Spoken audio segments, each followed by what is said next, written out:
Olá, que bom ter você aqui novamente. Sejam bem-vindos a esse canal de bênção da Primeira Igreja Batista em Parque União. Dessa vez para darmos sequência à série Debaixo do Sol, baseada no livro de Eclesiastes. E hoje nós vamos falar sobre o tema O Tempo Não Para. Não é mesmo? O tempo não para. Nós temos algumas características do tempo. Ele é inelástico, ou seja, ele nem aumenta, nem diminui. Ele é exato. Ele também é indispensável, necessário para todas as nossas demandas do dia a dia. E ele é irreversível, não volta. Mesmo para todos, mesmo que ele não possa voltar nem ir à frente, o tempo ele é exato. Já a administração do tempo ela é bem pessoal e intransferível. Como você administra o seu tempo? Tudo tem o seu tempo determinado, como diz o autor do livro de Eclesiastes, Salomão. Tudo tem o seu tempo determinado. Já Aristóteles diz o seguinte: Deus é causa incausada, ou seja, não houve um início de Deus, um princípio de Deus. E o próprio filósofo reconhece isso. Mas Paulo, ele é mais enfático. Ele diz assim, porque dele, por ele e para ele são todas as coisas. Nós já entendemos há muito tempo, que já estamos falando sobre isso aqui nesse canal. Aproveita esse momento para pedir que você se inscreva aqui no nosso canal, Assine o sininho de notificações para que todas as vezes que nós colocarmos ao ar cultos, celebrações, estudos, videoaulas como essa, você possa ser notificado. A presciência de Deus. E aí o autor de Eclesiastes diz assim no capítulo 3, versículo 15, o que é já foi, e o que há de ser também já foi. O que ele quer dizer com isso? Deus, através da sua presciência, ele vê passado, presente e o futuro de uma única vez. Esse é o nosso Deus. E o tempo, com ele não fica preso ao nosso tempo. Por isso que às vezes o homem que erra e erra bastante querendo comparar Deus em nossa dimensão, pobre homem, coitadinho do homem, no qual Deus está acima de tudo isso. Deus não está preso ao tempo e ao espaço. Tudo que está preso ao tempo e espaço, ele é corruptível, ou seja, passageiro, transitório. Por isso que quando nós olhamos para Deus, tentamos entender Deus, ele não pode estar na mesma dimensão que a nossa, porque Deus é multidimensional. Por isso que ele não está preso ao nosso tempo, ao nosso espaço. Tempo para plantar, tempo para colher, tempo para derrubar, tempo para edificar, há tempo para tudo debaixo do sol. Ele também está se referindo isso, Salomão, às estações da natureza e também os ciclos da vida. Nós temos que entender que além das 4 estações que está ligada à natureza, nós, como seres humanos, nós estamos dentro de um ciclo vital. E aí o tempo passa. Nós passamos. Nós, desde criança, temos as nossas fases, A primeira infância, a segunda infância, a terceira infância. Daí vem a pré-adolescência, adolescência, juventude, a fase adulta e a terceira idade. Claro, no nosso caso aqui, em nossa igreja, a feliz idade. Está vendo como o ciclo vital, a linha do tempo, nada é parado e dentro de uma inércia. Está tudo dentro de um passo a passo progressivo. E o tempo não para. Não existe receita de administrar o tempo com perfeição. Mas como você administra o seu tempo? Se você tem alguma dúvida, isso faz parte de uma dúvida universal. Como administrar o tempo? Talvez essa seja a pergunta que norteia o ser humano, desde a sua criação até os dias de hoje. Daí Salomão vai desenvolvendo, e hoje nós estamos falando do capítulo 3, do versículo 1 até o 22, que o tempo não para e está tudo dentro de um controle do Altíssimo. Nós entendemos que, mesmo que não exista uma receita de bolo preparada para administrar o tempo, tem 3 ingredientes muito interessantes que devemos levar em conta: a paciência, a esperança e a fé. 3 ingredientes para começarmos a administrar o tempo. Nossos caminhos serão felizes quando desenvolvermos a habilidade de discernir o que há tempo para todas as coisas. Por isso, nós não vivemos ansiosos com o que vai acontecer no dia seguinte. Temos que viver o dia chamado hoje. Hoje foi o dia que fez o Senhor, por isso nós estamos e devemos estar bastante alegres, porque hoje foi o dia que fez o Senhor. Temos que viver esse dia. O amanhã realmente pertence a Deus. Salomão também segue dizendo: tempo para todo propósito debaixo do céu. Tempo e propósito não estão numa batalha. Eles não estão numa batalha, no conflito, no qual são antagônicos. O propósito de Deus está dentro de um tempo determinado. Por isso nós temos que entender: para que eu fui criado? O que eu estou fazendo aqui? De onde eu vim? O que eu estou fazendo e para onde eu vou? Esse entendimento não me deixa preso em alguns ciclos. Quer ver uma coisa? Se um ciclo da vida for um ciclo de tribulação, difícil, de luto, se você ficar preso nesse ciclo, nesse tempo, você vai viver uma vida de enlutado. Mas olha, nós fomos chamados para uma vida e vida com abundância. Precisamos passar para o ciclo seguinte. E não podemos viver presos dentro de um ciclo. Então, o ciclo anterior ficou para trás. E olha, pode ter sido até um ciclo muito bom. Não digas que no passado era tudo muito bom, melhor do que hoje. O próprio Salomão, em Provérbios, diz isso. Sabe por quê? Ele completa: porque isso não provém da sabedoria. Então, seja o passado um momento muito difícil ou um momento muito bom, de maravilhas, nós não podemos voltar no tempo e não podemos ficar presos a esse ciclo do ciclo anterior.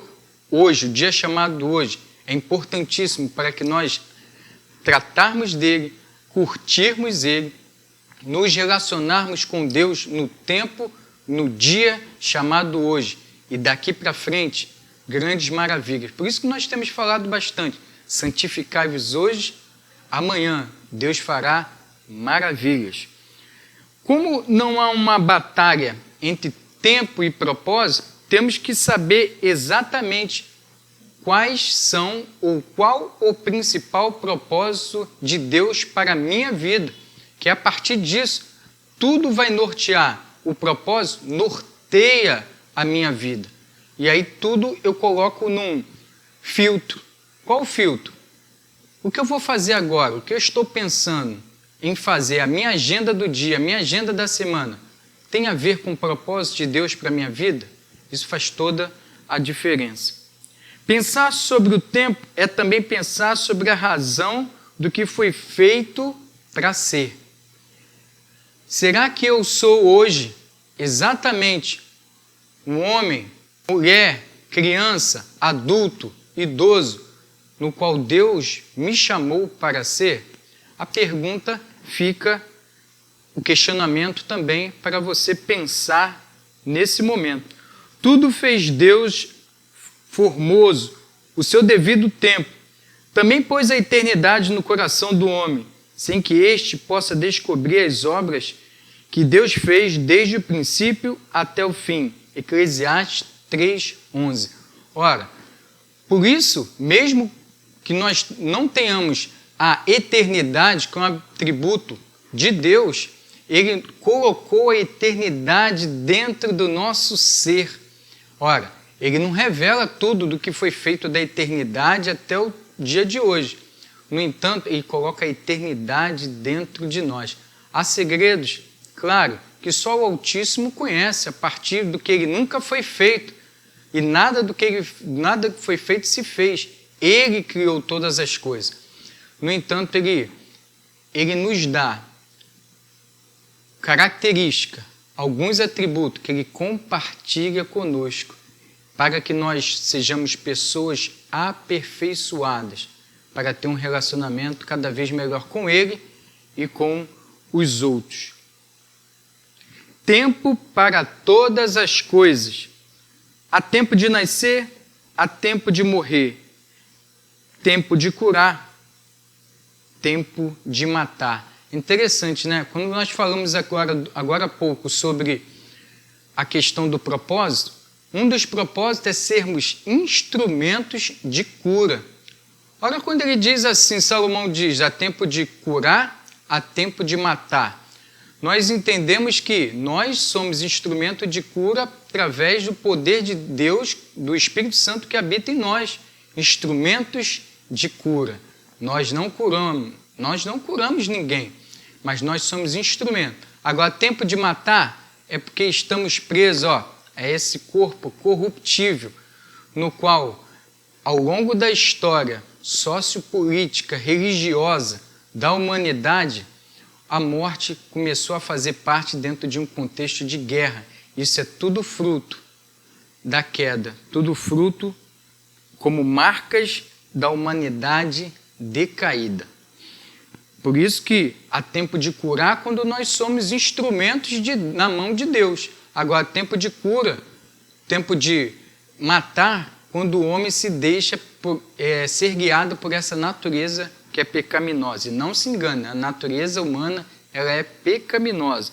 Nós que recebemos, segundo Pedro, em sua primeira carta, diz assim, nós recebemos também uma natureza divina, por isso que é uma luta do homem natural com o homem com o espírito divino. Também diz assim, tempo de sorrir e tempo de chorar. Por isso que nós, em nossas orações, nas nossas comunhão uns com os outros, né? Paulo sempre exorta isso. Nós estamos chorando com os que choram, mas também nos alegrando e bastante com júbilo com aqueles que estão se alegrando. Tempo de espalhar pedras e tempo de juntar pedras. Por que ele diz isso? Em toda construção é preciso espalhar as pedras para daí o construtor escolher as pedras mais adequadas. Na vida, para nós caminharmos bem, nós não podemos caminhar com todo e qualquer tipo de pessoas. Nós temos que escolher quem caminha conosco. Existem dois tipos de amizade, a que nos levanta, a que nos derruba. Existem dois tipos de pessoas que nós devemos caminhar no trabalho, amigo do trabalho, aquele que levanta, aquele que derruba. Há dois tipos de homens, o que levanta e o que derruba. Dois tipos de mulheres, a que levanta, a que derruba, a que te aproxima de Deus e a que te afasta de Deus. Tempo de espalhar pedras e juntar pedra. Há tempo de construir relacionamentos e também há tempo de romper com alguns relacionamentos, para que possamos crescer e sermos aperfeiçoados junto de um relacionamento sadio, saudável com Deus Altíssimo. Então, nos apegamos, nos unimos, temos comunhão com algumas pessoas, novos relacionamentos, e na boa, precisamos romper com alguns, para que Deus nos dê discernimento para quem possamos caminhar juntinhos. Tempo de buscar e tempo de perder. Eis as contradições do tempo. Isso tem muito a ver com um sentido material, né? Quer ver algumas contradições que ele vem apresentando também?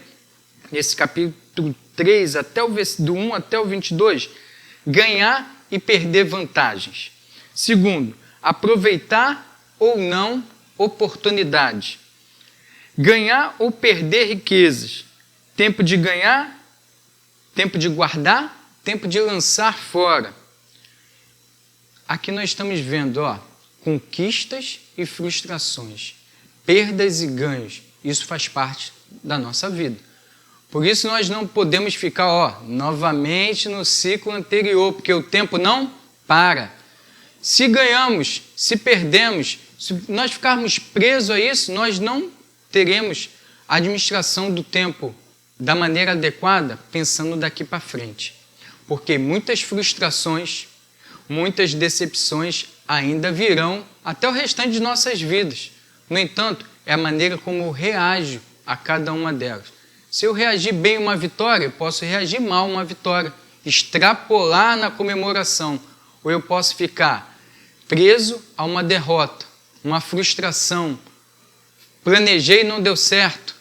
Se você ficar preso a tudo isso, você não vai ter habilidade, ânimo para seguir em frente. Por isso que, se voltarmos lá atrás, quando o povo de Israel ainda estava no deserto, Deus dava de presente o maná. Aquele maná era para ser comido naquele dia. Tinha que ser usufruído naquele dia. Depois ele não ia prestar mais. Por isso que o que você tiver, as oportunidades para hoje, sabe por quê? O tempo não para.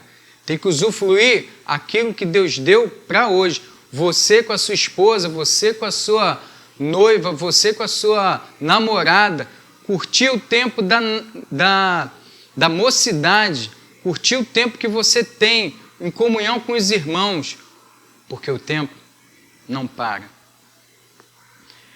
Tempo de rasgar e tempo de remendar. Isso aqui está querendo dizer, apontar para relações familiares, porque o termo aqui se refere à vida com alusão ao dia a dia de uma família, com relação à costura, né? Tempo de rasgar, tempo de remendar, que ele está dizendo o seguinte, é tempo de começar, tempo de parar e tempo de recomeçar. Precisamos desenvolver equilíbrio entre o falar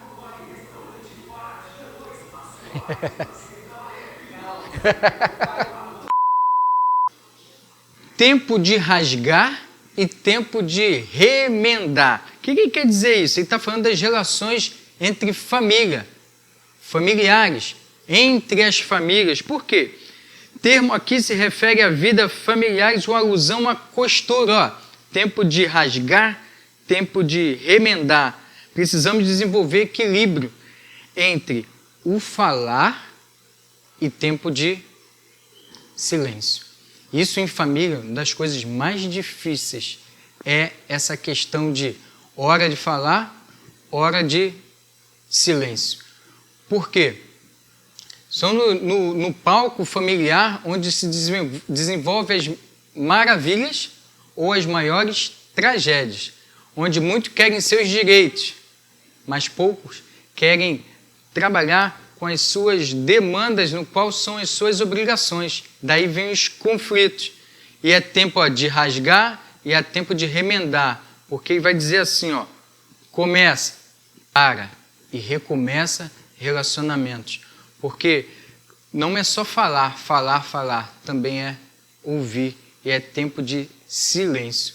Isso em família nos aponta uma administração do tempo muito interessante, porque no movimento, na correria do dia a dia, todos querem falar e poucos querem ouvir. Quer ver um exemplo disso? A ferramenta, há pouco tempo, o WhatsApp tem uma ferramenta no qual o áudio tem a oportunidade, se você quiser, acelerar a fala da pessoa.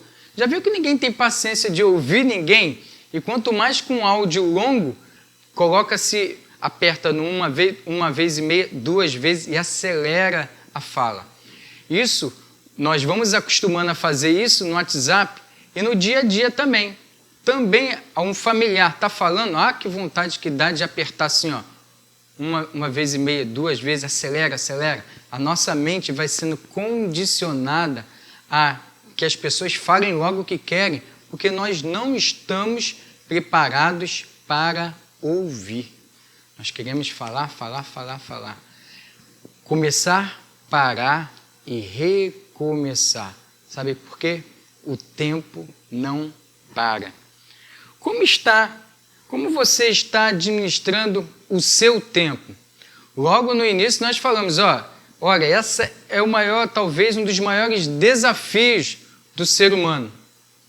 Um dos maiores desafios do homem é a administração do tempo. E como você administra o seu tempo?